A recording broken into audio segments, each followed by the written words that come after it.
Samuqda yeniyetmə bədbəxt hadisə nəticəsində həyatını itirib. Yeniyetmə oğlan dəm qazından boğularaq ölüb. Hadisə Samuq rayon Çoban Abdallı kəndində qeydə alınıb. Kənd sakini 16 yaşlı Vüsal Hacıyev hamam otağında dəm qazından boğulub. Yaxınları 16 yaşlı yeniyetməni sabah saatlarında hamam otağında huşsuz vəziyyətdə tapıblar. Əraziyə dərhal təcili tibbi yardım briqadası cəlb olunub və 11-ci sinif şagirdinin öldüyü dəqiqləşib.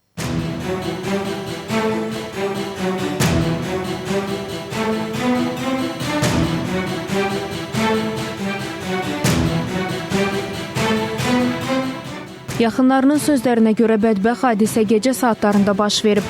Axşam saat 12-dən sonra girib çinməyə hamama.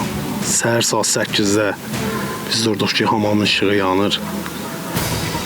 Açıb baxanda görürük ki, dünyasını dəyişmiş vəziyyətdə hamamın içindən tapdıq.